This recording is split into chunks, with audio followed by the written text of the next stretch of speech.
Bonjour tout le monde, bienvenue chez Critic Man. Et pour ceux qui sont les plus fidèles, vous dites ça y est, il a enfin arrangé son décor. Eh bien non, j'ai simplement déménagé.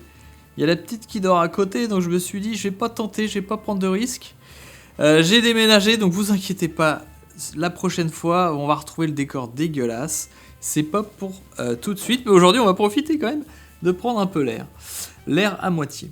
Et nous allons parler aujourd'hui de City of Darkness, le film hongkongais de Choi Che-hong, le tout dernier en date, qui est sorti donc là. J'espère qu'il est encore en salle, puisque je vais vous le conseiller tout simplement, voilà, vous savez déjà, vous pouvez passer à autre chose.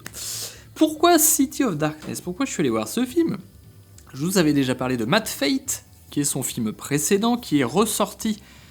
Je pense qu'il est ressorti, ou tout simplement ils l'ont enfin sorti chez nous, puisqu'il y avait City of Darkness qui sortait, qui devait avoir le droit à une bonne sortie. J'espère que on est en lumière naturelle, alors il y a des variations.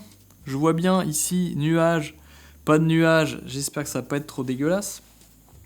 Pardonnez-moi par avance. Mais donc, Choi Che-hong, moi j'avais découvert avec Limbo déjà, encore avant.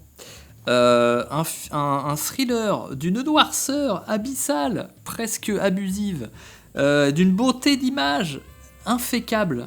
Il y avait des détails, un nombre de détails au centimètre, au pixel, j'ai jamais vu ça. C'était délirant de beauté plastique. Donc on peut remercier aussi son directeur de la photo qui était le même sur Mad Fate. Je sais pas si c'est le même sur City of Darkness, mais il me semble bien.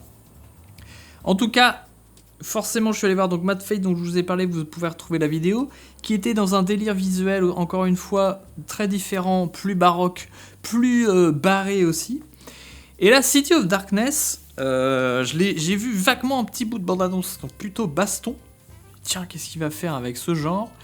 Et il nous fait une fresque délirante. Je vous situe très rapidement l'histoire. Nous, on se situe donc cette fameuse cité, une sorte d'enclave à l'intérieur d'une ville. Je sais plus si elle est citée, mais en tout cas, espèce de zone presque fortifiée. Dans laquelle sévit un gang qui a pris le contrôle de cette zone. Et puis on a un jeune homme qui est, comment on appelle ça, un réfugié tout simplement, qui débarque, qui n'a pas de papier, et puis il se fait poursuivre, il est en bisbille parce qu'il a voulu se faire les papiers, et il se retrouve à débarquer dans cette cité un peu par hasard. Et il va falloir qu'il trouve sa place là-dedans, et qu'il essaie de retrouver le chemin de chez lui, voilà, en se recréant une identité, et voilà, en faisant des rencontres. Et donc, ce que je trouve très fort dans le film, c'est qu'on a effectivement de la baston, mais d'un niveau, c'est délirant. Il y a pas longtemps aussi, je vous ai parlé de Deadpool versus End Wolverine. La séquence d'ouverture de baston dans City of Darkness, je sais pas, 15 minutes, j'ai pas pu chronométrer, mais 10-15 minutes, elle te met à genoux Wolverine en entier, Deadpool en entier, le film. Il y a tellement d'idées, c'est tellement...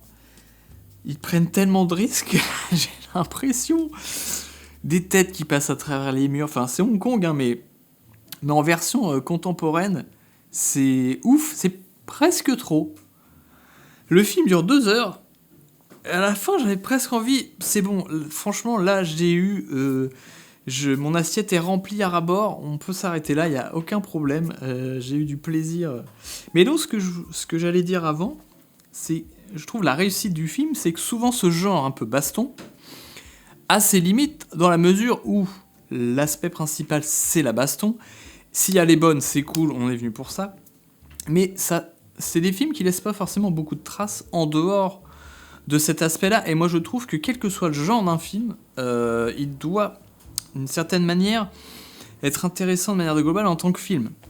Et donc, si vraiment on a un prétexte très vague d'histoire, juste pour trouver des situations de baston, je trouve qu'il y a une limite, même qui dessert la baston, dans la mesure où plus tu es impliqué auprès des personnages, plus la baston déjà peut être signifiante.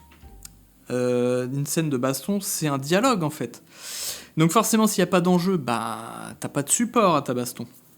Et forcément, en termes de dramaturgie, de puissance, encore une fois, si t'es pas impliqué, s'il n'y a pas d'enjeu, ça va rester à un niveau, on pourra pas décoller plus loin. Et là, le film réussit donc à la fois à faire des scènes de baston folles, et en même temps a créé un univers, cette fameuse cité là, elle l'a fait vivre, on retrouve cette folie visuelle de ce réalisateur et de son directeur de la photo, faire un niveau de détail, tu la sens là pour le coup, il y a sûrement des effets spéciaux dans le film, mais malgré tout, il y a aussi beaucoup de décors réels. Parfois on sent un peu un côté décor, mais c'est pas très grave, parce qu'en tout cas c'est très matériel, hein. On sent les choses autour de nous là, le décor se déployait avec plein de détails de câblage, tu dis mais comment c'est fou, comment ils ont fabriqué le décor, mais comment cette ville existe, et ça c'est assez fou aussi. On va reprendre ce cliché de dire la ville est un personnage à elle-même, mais c'est quand même assez vrai ici. Et puis une brochette de personnages aussi qui se déploient dans cet univers. On pourrait très bien imaginer d'autres histoires, même d'ailleurs même en dehors de la baston, qui se déploient dans ce monde-là. Donc ça c'est très réussi de réussir à mélanger les deux. Et puis bah oui, comme je disais, ça renforce la baston. Le méchant est génial. Je trouve pareil, ça c'est l'antagoniste forcément s'il est un peu faiblard. Là il est vraiment réussi. Il a du style, il est puissant, donc forcément ça met un point de pression sur les autres personnages et ça donne de la puissance au film. Donc vous avez compris que City of Darkness c'est un 5 étoiles, je vous le recommande, j'espère qu'il est encore en salle, qu'il passe près de chez vous, faut pas le rater, à moins vraiment de pas du tout aimer la baston ou de pas aimer les films hongkongais. Allez-y, celui-là, il faut pas le rater. Et nous, on se retrouve bientôt pour parler d'autre chose.